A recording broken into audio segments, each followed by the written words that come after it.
Welcome boys and girls, Christine here with a discussion about Total War Warhammer 3 Immortal Empires, where Creative Assembly has revealed the name of their next DLC, Tides of Torment. They're going to be talking about it tomorrow, but they've also revealed in effect which race they're going to cover, as well as who is going to be the legendary lord for that race in the next DLC, and also when that DLC is going to come out in summer. Though based on the fact that we're only now going to get the second race, it's probably going to be like July at the very least, if not August. But in this teaser trailer, they reveal this unit. Now, if we do a bit of Googling, and people were able to figure it out very quickly in the comment section of this teaser trailer, well, if we do a bit of Googling, for Sayl the Faithless of Norsca, we get a bunch of pictures like this. So that's Nightmaw, which means Sayl the Faithless, which means Norsca. So the Norscan rework is on its way. Now, it's very likely the third race is going to be High Elves. An interesting point on this subject is actually regarding the Chinese leak, which I did cover in a separate video, and specifically what this offline interview, this post that was released a month ago, what this talked about is like, it's going to be High Elves versus Norsca versus Slaanesh, and very importantly for Norsca, it mentioned Sayl the Faithless, so that is pretty accurate. Dreadmaw, Cursed Ettins, all that, Bjorg, Bearstruck, Dogs of War has likely been killed. No, not certainly. And if that's the case, then it means that other things in this list may also end up being accurate. So things like End Times DLC roadmap, so 1-2 DLCs between Slaanesh DLC and End Time DLC. So 4 DLCs in total, keep in mind that. Like Moonclaw, Beastman DLC. Though, keep in mind with that aspect, and I've mentioned this before, just because it said DLC does not mean it's necessarily going to be paid. FLC is a marketing term that CA uses. I would sooner expect a free DLC for the Beastmen involving Moonclaw. So, yeah, Monkey King makes sense, Tomb Kings make sense, Tankwol, Nagash, Galatkin, etc. All of them make sense. Though I would be very surprised. Like, I'm curious if they're going to do the Monkey King with the End Times DLC or they're going to wait with regards to that. But still, that is what they've revealed for now. So I do want to talk a bit about Norsca and their situation in a campaign, and also just speculate a bit about what Creative Assembly can do, assuming they keep the map of Immortal Empires the same, though they may also be looking to expand it as well. So with respect to Norsca, I don't think Sayl would actually start over here in Norsca, nor do I think the Chala or the Kala would actually start over here in Norsca. We look at the Dolgan, and Sayl is part of the Dolgan. They're Tamarkan's initial foes. Sayl himself is actually associated with Tamarkan. So you do have that dynamic in play, and I suspect that's one of the reasons people anticipated that would be Sayl the Faithless. I mean, they could do something over here with respect to this campaign situation for Tamarkan. Certainly Tamarkan himself could use a better climate situation and victory conditions. I'm just saying, Creative Assembly, if you're adding a character related to Tamarkan, could you go along and improve Nurgle's campaigns? You know, mountain climate, all that kind of stuff. Just mentioning. But they could also be looking at a situation over here in Cafe, trying to make this campaign, this specific corner of the campaign map is pretty boring. Like, Cafe itself as a whole is pretty interesting, but yeah, this area of the campaign map not necessarily the best.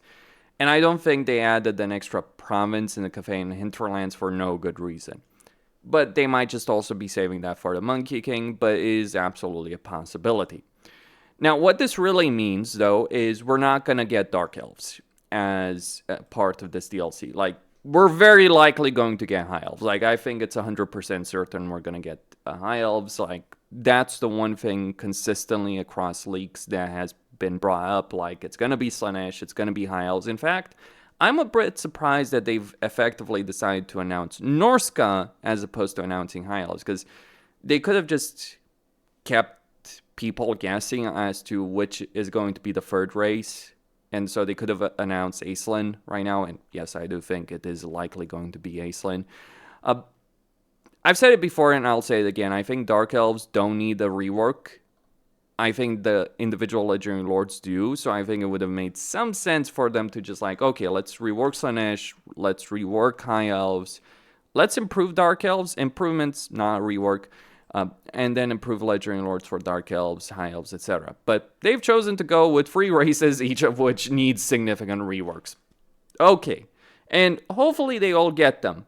Like, let me be very clear. While I don't dislike what they ended up doing for greenskins, and I do think that do genuinely appreciate the effort they put in Omens of Destruction, there were also issues with regards to that, including bugs, by the way, that have persisted to this day. So yes, that is absolutely something that Creative Assembly needs to deal with, because Norsca right now is extremely broken in the way they function as a race. So if we look at Norsca, one of the chief problems is like monster hunts are using the old quest system, but then you also have this dynamic with regards to Norsca where when you're playing one of their campaigns, what you want to do pretty much all the time is you want to raise settlements for allegiance to the gods, because they are literally part of your campaign victory conditions and they make your ports, your economy work. It's the one thing Norsca actually has against the Vampire Coast. Yes, Norsca is still better than the Vampire Coast. But it is a really frustrating dynamic because Norsca does rely on post-battle loot or sacking settlements. It doesn't matter here in this situation early, so very early on in the campaign, but later on it does matter. Also, you don't want to raise your initial starting province. Just gonna point that out. It's a bad idea. Don't do it. It's not gonna work out so well for you, but all the same, right? Fairly annoying dynamic, especially for a race that's not able to move in camp stance or get campaign movement range. Also, another issue for Norsca is like, yeah, they only have 1 lore type. Milk and Cookies did a video on what he expects with respect to Norsca and what he expects from the DLC.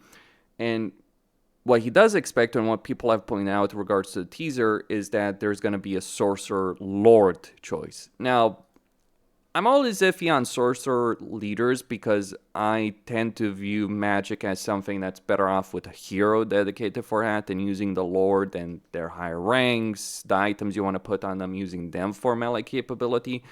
But hopefully Marauder Chieftains will be getting an update because their skill line is just a mess. They're or the only lore choice that doesn't have a melee skill line. Like, yeah, you can get regeneration, you can get the freaking War Mammoth, but all the same, they are very, very limited. So hopefully that will be improved with regards to Norsca. As for starting positions, speculate away, make your own perspective on where they could start. But as far as I see it, I don't think any of them are going to start next to Ulfwan unless they want to move Nakari from Ulfwan and replace him with Dekala.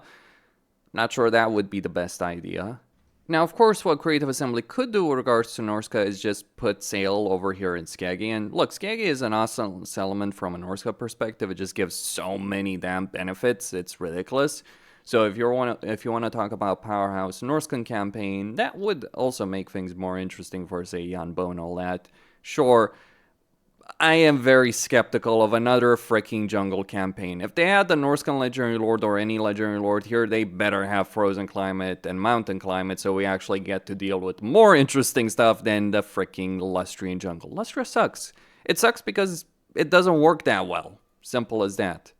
Of course, they could just pop someone down in Nagrand or somewhere close to Nagrand if they wanted to. But I think it would be preferable if they did something over here with Cafe, at least for one of the Legendary Lords. Maybe they do Aislinn over here. Maybe they do the Kala over here. We don't know. I don't expect the new Legendary Lord to have territory in Wolfland, as I mentioned.